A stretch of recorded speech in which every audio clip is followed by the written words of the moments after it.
A very warmly welcome to all of you dear children. Once again welcome to English Let's Learn with SS Bagri classes. So dear children, today we will learn about tense. A very important role of tenses in grammar and spoken portion. So dear children, we will learn about tenses today, but I just want to tell you a briefly knowledge about tenses. So dear children, there are three types of the tenses. First is present tense, यानी कि वर्तमान काल जो अभी चल रहा है. Second is past tense, यानी कि भूतकाल जो बीत गया है. Third is future, यानी भविष्य काल जो आने वाला है. इसके बारे में पढ़ने वाले हैं. So let's start now. You can note down also. Tense means काल. अगर आप नोट डाउन नहीं करना चाहते तो स्क्रीनशॉट ले सकते हैं, ये आपके लिए आसान हो जाएगा. तो स्टार्ट करते हैं. यहां लिखते हैं सबसे पहले there are three types of tense. Number first present tense. Number second बताया था पास्ट टेंस, और नंबर थर्ड बताया था फ्यूचर टेंस. तो इस तरह से तीन भागों में इनको डिवाइड किया गया है. अब इनको भी चार भागों में डिवाइड किया गया है प्रत्येक टेंस को. तो देखते हैं प्रेजेंट टेंस को किस तरह से चार भागों में डिवाइड किया है. नंबर फर्स्ट लिखेंगे प्रेजेंट इंडेफिनिट टेंस, यानी कि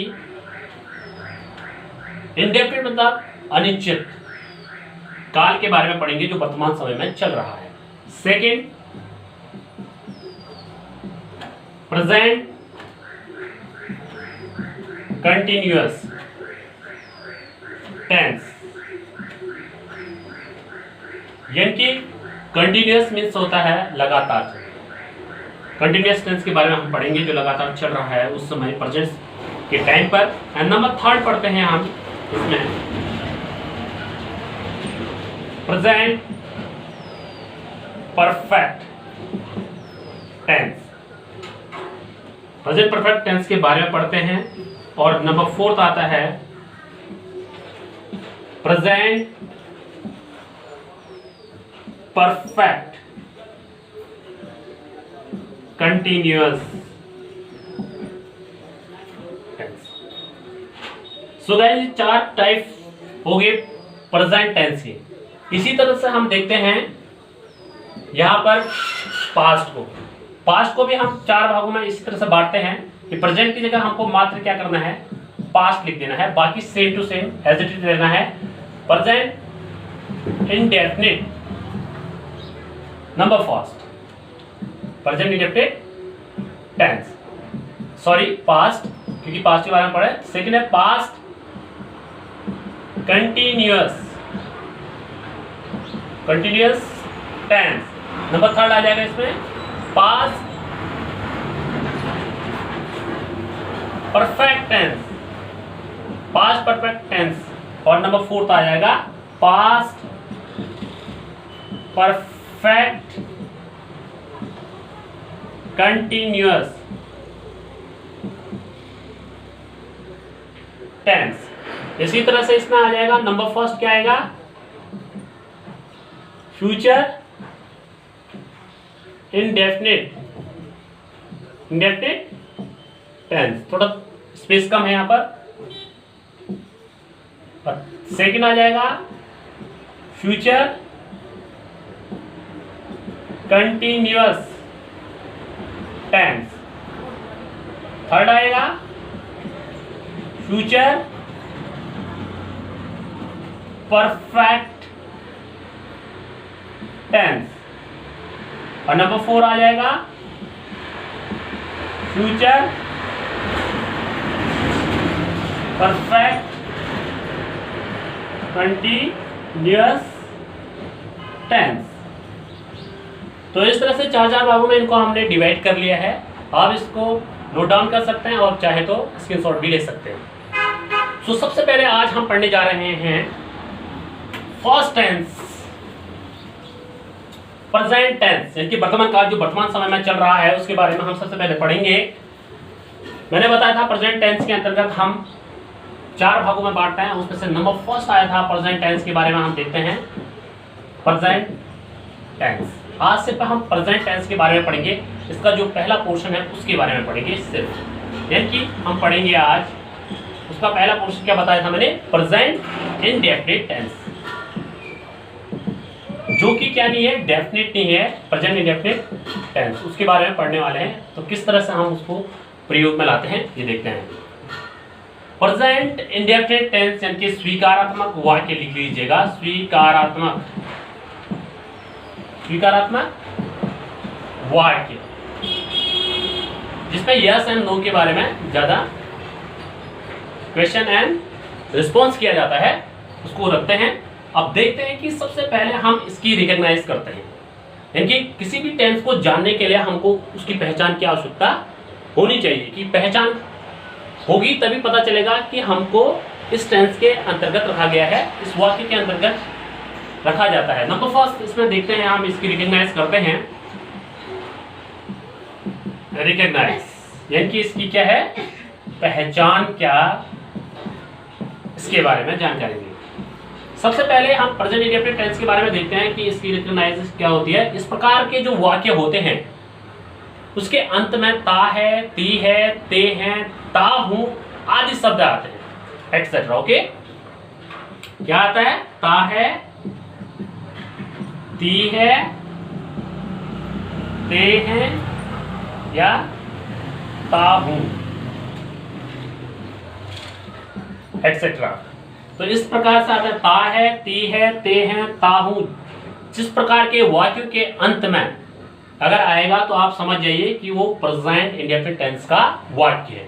अगर आपको जब ये पता चल जाता है, इसकी रिकॉग्नाइजेशन आपको पता लग जाती है, तो उसके बाद सेकंड स्टेप आपका आता है, रिकॉग्नाइज के बाद आपको जरूरत पड़ती है स्ट्रक्चर की, यानी कि हम बात करेंगे उसकी बनावट की, किस तरह से आप उन सेंटेंस को आप आगे बनाएंगे, किस तरह से उसको ट्रांसलेशन करेंगे, उसके बारे में हम पढ़ेंगे। स्ट्रक्चर मतलब उसका एक वे क्या है, एक रास्ता क्या है, किस तरह से हम शुरू करेंगे इस प्रकार के वाक्यों को। अगर हमको पता चल गया कि ये प्रेजेंट इंडेफिनिट टेंस है तो कैसे स्टार्ट करेंगे, हमारे माइंड में सेकंड थिंग्स क्या आने चाहिए, हमारे माइंड में सेकंड थिंग आने चाहिए स्ट्रक्चर, यानी उसकी बनावट। अब किस तरह से हमने सबसे पहले कौन सा वाक्य लिखना है, कौन सा सेंटेंस, कौन सा वर्ड लिखना है, इसके बारे में पढ़ेंगे। आप देखिए, तो इसमें सबसे पहले हम देखते हैं, firstly we know about that subject. Subject means होता है कर्ता, यानी कि कार्य करने वाला। ये सब्जेक्ट विषय वाला नहीं है, इसको हम हिंदी में भी लिख देते हैं, इसको हम कहते हैं कर्ता, यानी कि जो कार्य कर रहा है उसको सब्जेक्ट कहते हैं। जैसे मैं अभी पढ़ाने का काम कर रहा हूं, तो इसमें सब्जेक्ट कौन है? मैं सब्जेक्ट हूं इसमें, ठीक है, आई सब्जेक्ट है, राइट, या किसी का नाम बोल लीजिए, वो सब्जेक्ट है, सब्जेक्ट। अब सब्जेक्ट के बाद हम कर्ता के बारे में जो काम कर रहा है उसको सबसे पहले हम नोट डाउन करेंगे, उसके बाद सेकंड स्टेप आगे की ओर बढ़ेंगे। जब हमको सब्जेक्ट के बारे में पता चल गया है तो सेकंड स्टेप आपका आता है वर्ब, VERB, वर्ब। अब वर्ब में हम क्या करते हैं, वर्ब की फर्स्ट फॉर्म जो होती है उसमें एस या ES का प्रयोग करते हैं। ये बहुत इंपॉर्टेंट है इसमें, और कुछ भी नहीं है इसमें, सबसे ज्यादा इंपॉर्टेंट यहीं पर देखा जाता है। बताते हैं इसके बारे में कि एस या ES कहां पर प्रयोग किया जाता है। बहुत सारे यहाँ पर बहुत कंफ्यूजन करते हैं। एस को कोई क्या करते हैं, प्रेजेंट इंडेफिनिट के किस में रख देते हैं, सिंगुलर में रख देते हैं, सिंगुलर वर्ब के साथ यूज करते हैं, और ES को प्लूरल में कहते हैं, लेकिन ऐसा कुछ भी नहीं है, दिस इज रॉन्ग। यानी कि हम एस या ES दोनों को ही प्रेजेंट इंडेफिनिट के सिंगुलर वर्ब के साथ ही प्रयोग करते हैं, एस को भी और ES को भी। अभी बड़ा कंफ्यूजन है कि दोनों सिंगुलर वर्ब के उसमें कैसे रखेंगे, इसके बारे में चर्चा करते हैं। और लास्ट में आपको बताते हैं हम ऑब्जेक्ट आता है, यानी कि उसका उद्देश्य क्या है। क्रिया किसको कहते हैं, वर्ब है, जो क्रिया हो रही है, आने का, जाने का, खाने का, पीने का, उठने का, दौड़ने का, टहलने का, ये सारी चीजें क्या हैं, क्रियाएं हैं हमारी। ऑब्जेक्ट क्या होता है, ऑब्जेक्ट होता है उद्देश्य। अब उद्देश्य क्या है, कहाँ जाने का, कहाँ क्या खाने का, क्या करने का है, क्या लिखने का है, ठीक है। ये सारी चीजें जो हैं ऑब्जेक्ट के अंतर्गत रखते हैं, ये लास्ट आता है। ये 3 चीजें वेरी इंपॉर्टेंट हैं, इसको याद कर लीजिए। इस फॉर्मूले को अगर आपके माइंड में है तो प्रेजेंट इंडेफिनिट टेंस चुटकी में आपके सॉल्व हो जाएंगे सारे सेंटेंसेस।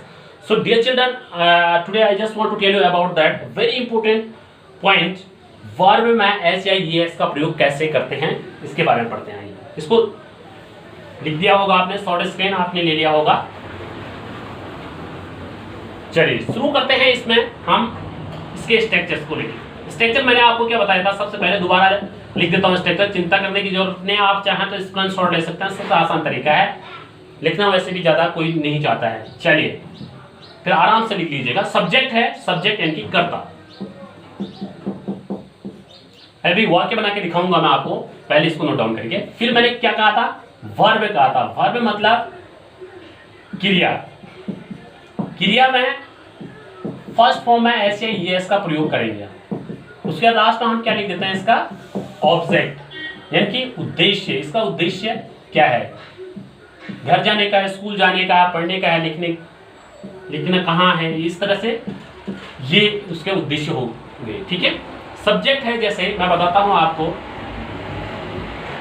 सब्जेक्ट के बारे में बताया जाएगा, लेकिन वर्ब में बहुत इंपॉर्टेंट है। मैंने बोला था एस या ईएस। एस या ईएस हम सिंगुलर वर्ब में ही यूज करते हैं, यानी कि सिंगुलर वर्ब है तो सिंगुलर क्या होना चाहिए, सब्जेक्ट भी सिंगुलर सब्जेक्ट होना चाहिए। सिंगुलर सब्जेक्ट के आधार पर ही हम सिंगुलर वर्ब को यूज करेंगे और उसमें एस या ईएस का प्रयोग करेंगे, ठीक है। सिंगुलर वर्ब में हम देखते हैं कि सिंगुलर वर्ब को किस तरह से लिखेंगे। जैसे सिंगुलर वर्ब क्या है, गो है।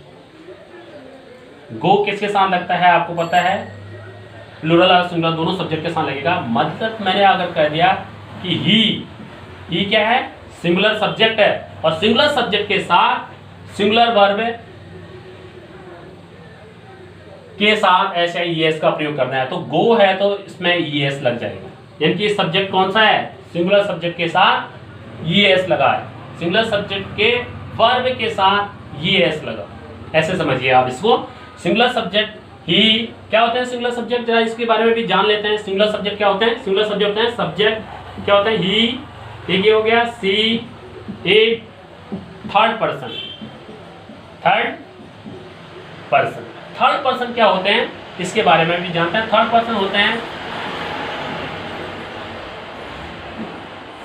My father, my mother, my sister, ठीक है, माय अंकल, माय आंट, ये सारे क्या होते हैं, थर्ड पर्सन होते हैं। इन थर्ड पर्सन के साथ भी हम क्या करते हैं, एच या ईएस का प्रयोग करते हैं। अब यहां पर एस का प्रयोग तो कर दिया, आपके माइंड में एक सवाल आ रहा होगा, ईएस का प्रयोग सिंगुलर सब्जेक्ट के वर्ब के साथ कैसे प्रयोग करते हैं। आइए इसको लेकर भी चलते हैं। अब यहीं पर बता देता हूं, थोड़ा सा आपको समझ में अच्छी तरह से आ जाएगा। अब यहाँ पर आई, इसको हम प्लूरल मानते हैं, प्लूरल सब्जेक्ट मानते हैं, ओके। अब प्लूरल सब्जेक्ट में आई के साथ आई गो कहते हैं, मैं जाता हूं, और ही गोज वह जाता है, तो ये भी सही है और ये भी सही है। अब ये प्लूरल सब्जेक्ट आ गया है, ठीक है, क्या आ गया ये, प्लूरल सब्जेक्ट। अब प्लूरल सब्जेक्ट के साथ वर्ब में हमने क्या यूज किया है, कुछ भी यूज नहीं किया, ऐसा ईएस नहीं किया। मैंने कहा था प्लूरल सब्जेक्ट के वर्ब के साथ ऐसा ईएस का प्रयोग नहीं किया जाएगा, इसलिए यहाँ ना एस आएगा और ना ही ईएस आएगा। और मैं यहाँ पर अगर दूसरा सेंटेंस अगर रखूं सिंगुलर सब्जेक्ट के रूप में, तो ऐसे ईएस का प्रयोग नहीं किया जाएगा। जैसे ही, सिंगुलर सब्जेक्ट आ गया और ही के साथ हम रख देते हैं प्ले। अब मैंने कहा था सिंगुलर सब्जेक्ट के वर्ब के साथ एस या ईएस आएगा, सिंगुलर सब्जेक्ट के वर्ब के साथ एस या ईएस आएगा। अब देखिए सिंगुलर सब्जेक्ट है, ये वर्ब है, यहाँ एस या ईएस नहीं आया। आप यही सोच रहे हैं ना, और या तो अगर आप सोच रहे हैं तो ईएस या एस ई में से क्या आएगा, आपके माइंड में ही चल रहा है, तो एस या ईएस में से एक चीज आना है, मैंने कहा था, तो यहाँ पर हम एस लिखते हैं। अब एस कैसे आया और ईएस कैसे आया यहाँ पर, ये सोचनीय विषय है। यानी कि सिंगुलर सब्जेक्ट में एस आया और सिंगुलर सब्जेक्ट के वर्ब में ईएस का प्रयोग भी हो चुका है। दोनों तरह से हमने प्रयोग कर लिए हैं। अब देखना यह है कि ईएस कहाँ पर यूज होता है या एस कहाँ पर यूज होता है। इसको नोट डाउन कर लीजिए या स्क्रीनशॉट लीजिए। चलिए, इसके अंतर्गत हम देखते हैं एस या ईएस कहाँ पर यूज करते हैं। सबसे पहले हम लिखते हैं सिंगुलर सब्जेक्ट, एस कर लीजिए सिंगुलर सब्जेक्ट। सिंगुलर सब्जेक्ट के वर्ब में ईएस कहाँ पर आता है, ईएस कहाँ पर आता है। ईएस के बारे में हम बात करेंगे तो जिस प्रकार के वर्ड आपको मिलेंगे, वर्ड होते हैं, कुछ वर्ड होते हैं, उनके अंत में अगर O, S S, S H, C H, X और जेड, जहां भी आपको इस तरह के वर्ड दिखते हैं, जैसे गो अंत में आता है, यानी कि यहां पर लिखते हैं अंत में, वर्ड के अंत में क्या आ रहे हैं, O, S S, S H, C H, X, Z. Note down कर लीजिए इसको। गो आ गया, मैंने कहा था ही गो नहीं लिखेंगे, ही गो में एस लगाएंगे या ये एस, ये कंफ्यूजन था तो कंफ्यूजन दूर करते हैं। मैंने कहा था जिस प्रकार जिसके अंत में, जिन वर्डों के अंत में ये शब्द, ये लेटर आते हैं, ये जो मैंने यहाँ नोट डाउन किए हैं, ओ, एस एस, तो समझ लीजिए आप उसके पीछे आपने क्या यूज करना है, ई एस यूज करना है। गो है तो क्या यूज करेंगे, गोज। सिंगुलर सब्जेक्ट के वर्ब में क्यों यूज किया, ई एस यूज क्यों किया, एस क्यों नहीं किया, क्योंकि इसके लास्ट में ओ आया है, इसलिए हमने ई एस का प्रयोग किया। अब दूसरा मैंने बताया था ही प्ले में हमने यूज किया था एस, ये एस यूज नहीं किया था। सिंगुलर है, ये भी सिंगुलर है, ये भी सिंगुलर है। इसमें ई एस का प्रयोग किया गया है और इसमें एस का प्रयोग किया गया है। दोनों सिंगुलर में एस का प्रयोग किया गया और ई एस का प्रयोग किया गया, दोनों जगह किया गया है ना। तो यहां पर हम ही के साथ एस इसलिए प्रयोग किया हमने क्योंकि ये प्ले जो वर्ड है इसमें अंत में ये लेटर्स नहीं आए हैं। आप देख सकते हैं ये लास्ट में वाई आया है और वाई कहीं भी नहीं दिया है। अगर इनमें से कोई भी एक लेटर यहाँ पर अगर होता तो एस नहीं ई एस लगता। That's a important rule, point should be noted and इसको आप नोट में नोट डाउन कर सकते हैं। तो यहाँ पर प्रेजेंट इंडेफिनिट के सारे रूल कंप्लीट होते हैं। तो सेंटेंस बना के देखते हैं। चलिए, सेंटेंस में सबसे पहले मैंने कहा था, सबसे पहले कैसे बनाएंगे, राम बाजार जाता है। नंबर फर्स्ट, राम बाजार जाता है। हम इसके सबसे पहले अफर्मेटिव सेंटेंस की बात कर रहे हैं, ठीक है। अफर्मेटिव सेंटेंस,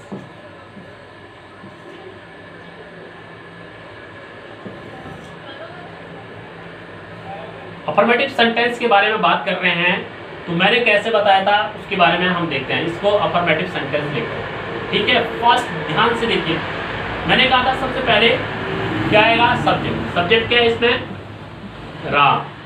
उसके बाद मैंने कहा था वर्ब में एच ई एस आएगा, लेकिन किसके, सिंगुलर सब्जेक्ट के वर्ब में। अब इस सिंगुलर सब्जेक्ट है, क्या है ये, सिंगुलर सब्जेक्ट है। अब इस सिंगुलर सब्जेक्ट के वर्ब, अब वर्ब मैंने क्रिया, अब क्रिया क्या हो रही है, लेकिन आगे बढ़ते हैं स्टेप। सब्जेक्ट के बाद काम क्या हो रहा है, जाने का हो रहा है, तो राम गो, गो क्या होगी, क्रिया होगी। और क्रिया में मैंने कहा था एस या ई एस में से एक आना है, और जो कि यहाँ पर लास्ट में ओ आया है, वर्ब में ओ आया है लास्ट में, तो हम इसके साथ ई एस ऐड करेंगे, ना कि एस। ई एस ऐड कर दिया हमने। राम गो टू, कहाँ जा रहा है, ऑब्जेक्ट क्या है, बाजार जाने का है, market. Ram goes to market. Second देखते हैं, वे बाजार जाते हैं। जाते हैं, जाता है, ये आ रहा है लास्ट में, इससे हमको पता चल जाएगा कि प्रेजेंट इंडेफिनिट टेंस का वाक्य है। अब देखिए इसको हम बनाते हैं अफर्मेटिव बनाते हैं इसी का भी। यहां पर ये था सिंगुलर सब्जेक्ट, अभी यहां पर क्या आ गया, दे क्या है, प्लूरल सब्जेक्ट आ गया, प्लूरल सब्जेक्ट आ गया। अब प्लूरल सब्जेक्ट के अंतर्गत मैंने कहा था वर्ब में एस या ईएस कदापि प्रयोग नहीं किया जाता है। We will not use the S and ES because we will use S या ES only singular subject verb. They क्रिया क्या हो रही है, जाने का, गो हो गया। लास्ट में आप सोचेंगे लास्ट में वो आया तो एस या ईएस क्यों नहीं लगाया, है ना, क्योंकि ये प्लूरल सब्जेक्ट है, आगे से उसका वर्ब है गो है, इसलिए ना एस आएगा ना ईएस आएगा। ध्यान दीजिएगा, यहाँ पर इंपॉर्टेंट है।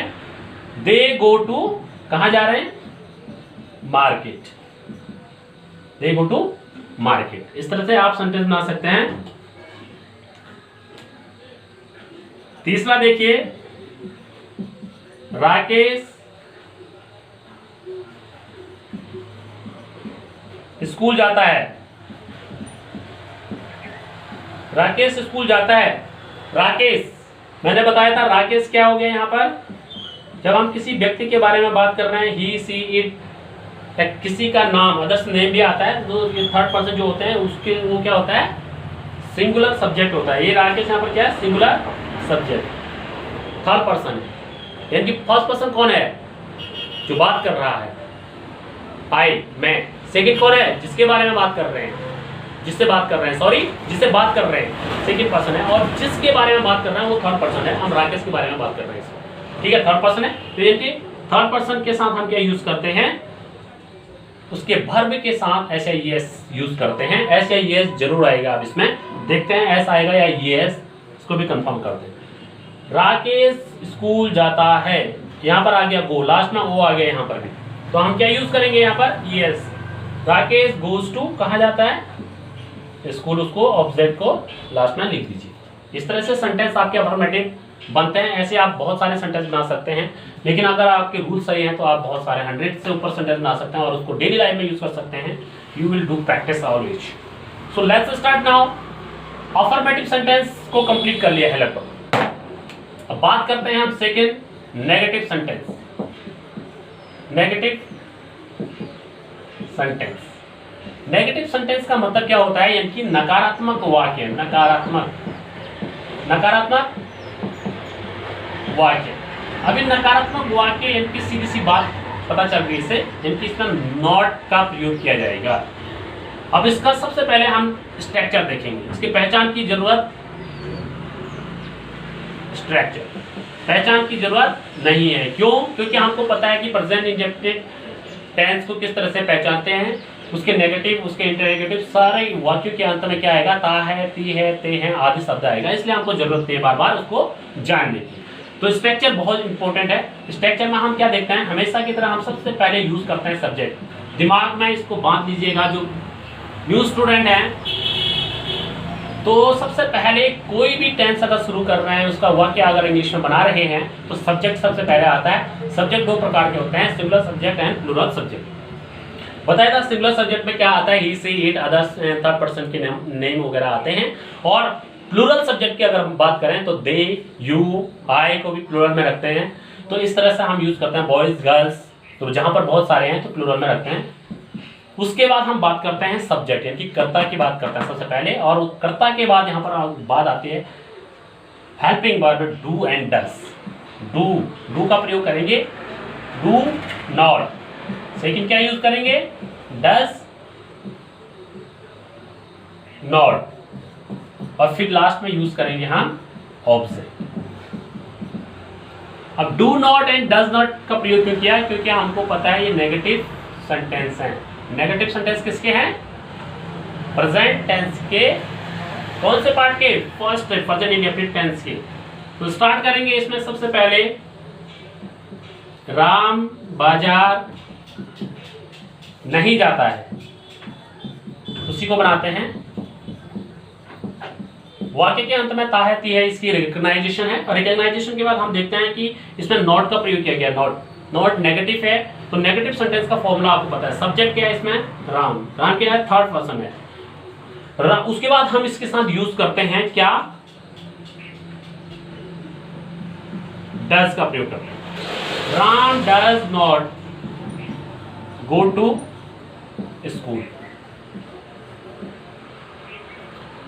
आपकी माइंड में क्या सवाल आ रहा है यहाँ पर हम समझ सकते हैं। गो है वर्ब, इसमें थर्ड पर्सन भी आ गया है और उसके बाद भी हमने सिंगुलर सब्जेक्ट आने के बाद भी हमने गो में HIES का प्रयोग नहीं किया। Very important point, note down it. यहां पर डज में ऑलरेडी क्या लग गया है, ES लग गया है, क्योंकि सिंगुलर सब्जेक्ट के नेगेटिव सेंटेंस में डज पहले से ही यूज है, इसलिए इसमें S या ES बिल्कुल भी नहीं लगेगा। उसके वर्ब में क्या कहा, नेगेटिव सेंटेंस, प्रेजेंट इंडेफिनिट के नेगेटिव सेंटेंस में डज नॉट का प्रयोग हुआ है। डज नॉट का प्रयोग हुआ है यानी कि ES का प्रयोग सब जगह होना है, यानी कि सिंगुलर सब्जेक्ट में डज का प्रयोग होना ही होना है, डज नॉट आना ही है नेगेटिव में। तो हम क्या यूज करेंगे, ES का प्रयोग डज नॉट के साथ यूज करेंगे और वर्ब के साथ हम कुछ भी यूज नहीं करेंगे, सिर्फ वर्ब की फर्स्ट फॉर्म का प्रयोग करेंगे। ध्यान दीजिएगा इस बात पे। दूसरा सेंटेंस बनाते हैं, वे स्कूल नहीं जाते हैं। वे स्कूल नहीं जाते। वे की इंग्लिश होती है दे, और दे क्या है, प्लूरल सब्जेक्ट है। ध्यान दीजिएगा, प्लूरल सब्जेक्ट दिमाग में रखना है। ये क्या था, सिंगुलर सब्जेक्ट था राम, तो प्लूरल सब्जेक्ट है। प्लूरल सब्जेक्ट के साथ दे, उसके बाद क्या बोला, डू नॉट या डज नॉट।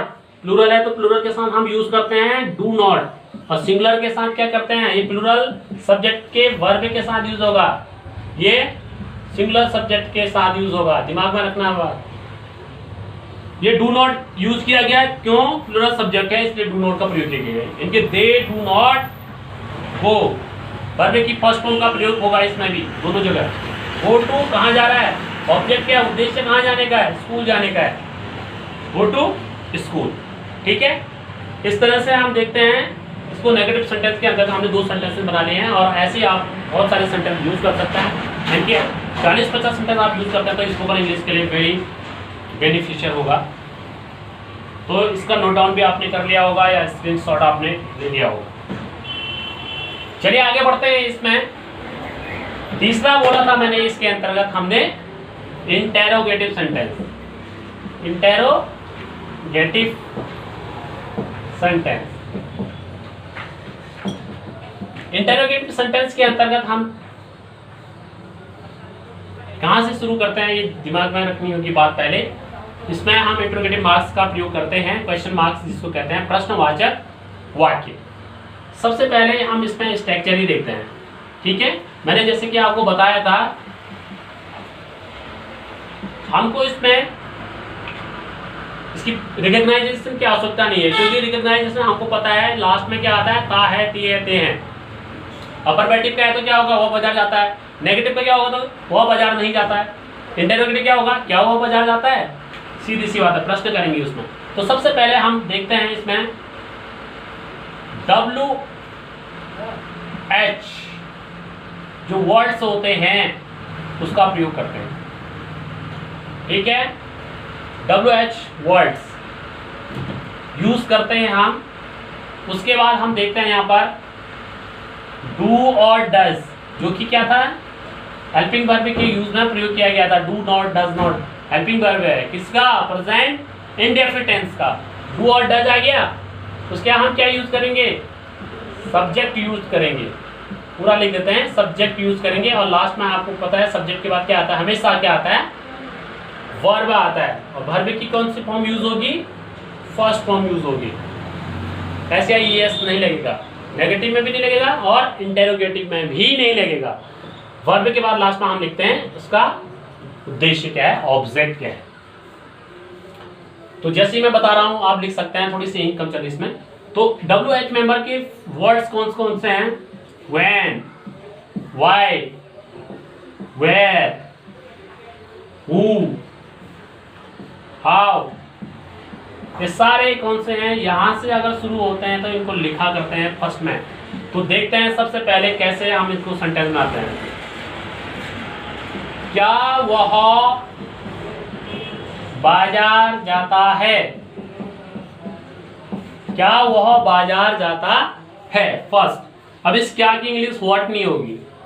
अब हेल्पिंग वर्ब से स्टार्ट करते हैं। क्वेश्चन वर्ड में दो प्रकार से मैंने इंपेरेटिव जो सेंटेंसेस के बारे में आपको बताया था उसमें अच्छी तरह से इस बात को रखा था कि क्या अगर स्टार्टिंग में है तो उसकी इंग्लिश नहीं बनेगी, उसको हेल्पिंग वर्ब से स्टार्ट करते हैं। क्योंकि इंटेरोगेटिव सेंटेंस में हम दो प्रकार से प्रश्न करते हैं, एक WH की जो क्वेश्चन वर्ड होते हैं उनसे शुरू करते हैं, सेकंड इज हेल्पिंग वर्ब से। तो ये हेल्पिंग वर्ब से होगा स्टार्ट। अगर पहले में क्या आ गया तो हम उसको हेल्पिंग वर्ब से स्टार्ट करेंगे।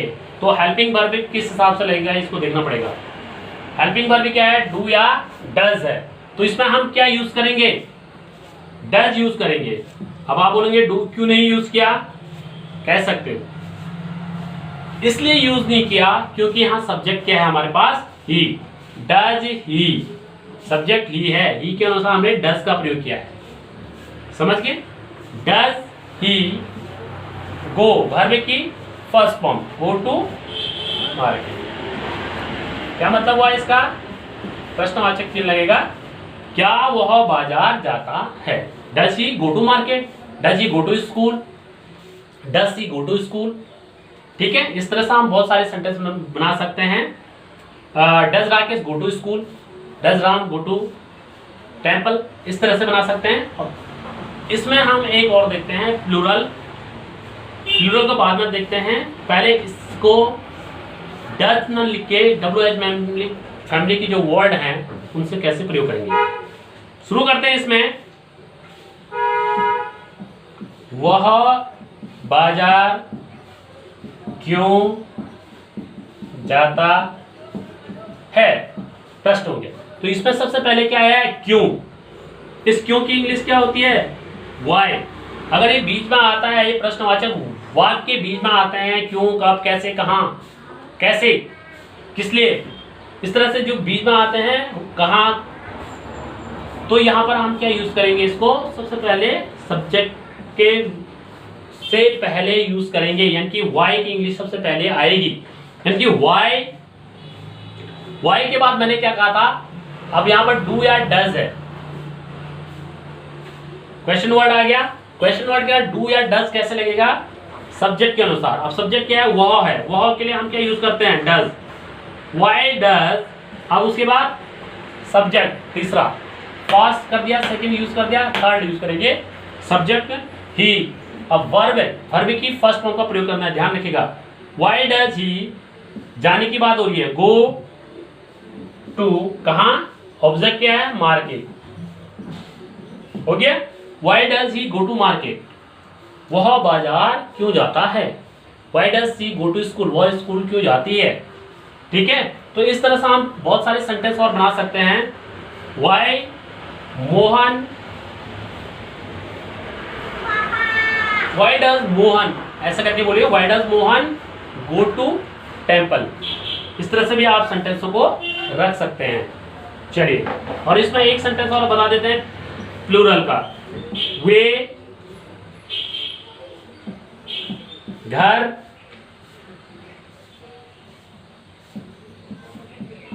कब जाते हैं, जाते हैं आ गया, तो ये प्लूरल आ गया। दे क्या है, प्लूरल सब्जेक्ट, ठीक है। वे, दे, सॉरी, कब है यहाँ पर क्वेश्चन वर्ड कहां पर आया है आपका, बीच में क्वेश्चन वर्ड आया है, तो हम सबसे पहले उसकी इंग्लिश लिखेंगे व्हेन। उसके बाद मैंने क्या बोला था, हेल्पिंग वर्ब लगेगा, लेकिन हेल्पिंग वर्ब क्या क्या लगेगा, वे है तो क्या होगा, वे है तो डू का प्रयोग करेंगे। व्हेन डू, कौन कौन जा रहा है, सब्जेक्ट क्या है, they. When do they go to home, मतलब when do they go to home, यानी कि वे घर कब जाते हैं।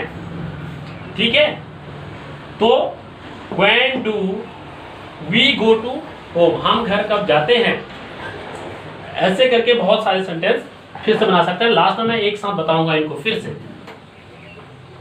चलिए शुरू करते हैं। अब इसमें आगे आज आप प्रेजेंट टेंस के इंडेफिनिट टेंस पहला पार्ट के 4 प्रकार के वाक्य कैसे बनाते हैं इसके बारे में सीख रहे हैं। ध्यान दीजिएगा, आपको बहुत सारे सेंटेंस बनाने आ रहे होंगे और सारे सेंटेंस आप कम से कम 400 sentence you can make from this chapter. Structure इसका फिर से वही है। अंतर क्या होगा? सिर्फ अंतर की अगर बात करें तो यहां पर देखा जाएगा डू नॉट, डज नॉट, बस। बाकी एज इट इज रहेगा। सबसे पहले जैसे हम बात करते हैं कि राम बाजार क्यों नहीं जाता है, प्रश्न किया जा रहा है क्यों नहीं जाता है। ठीक है, क्या बोला था मैंने? राम बाजार क्यों नहीं जाता है। ताहती है आ गया, प्रेजेंट टेंस का आ गया, इंडेफिनिट का। लेकिन इंडेफिनिट का क्या आ गया? ये इंटेरोगेटिव भी आ रहा है, प्रश्न कर रहे हैं, और साथ में नेगेटिव आ रहा है, इंटेरोगेटिव नेगेटिव सेंटेंस बना रहे हैं इसमें हम। तो ध्यान दीजिएगा, यहाँ पर सबसे पहले हम क्या करेंगे? क्यों नहीं जाता है, सॉरी यहाँ पर क्यों नहीं जाता, क्योंकि इंग्लिश क्या होगी? व्हाई। अब राम है तो क्या होगा? डज नॉट का प्रयोग किया जाएगा।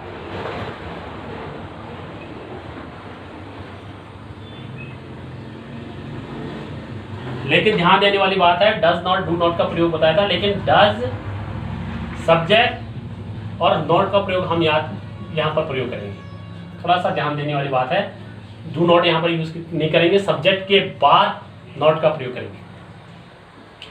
राम, व्हाई डज, सब्जेक्ट क्या है? सब्जेक्ट आ गया, व्हाई डज राम, उसके बाद क्या आएगा? नॉट। ठीक है, डज का प्रयोग करेंगे क्योंकि राम क्या है? सिंगुलर सब्जेक्ट है। Why does Ram not, verb क्या है? फर्स्ट फॉर्म, गो टू, कहां जाने की बात कर रहा है?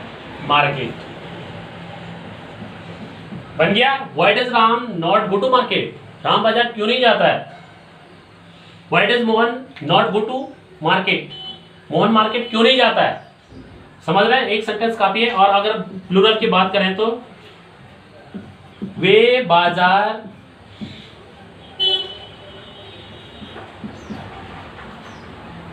क्यों नहीं कर देते हैं, क्यों नहीं जाते हैं।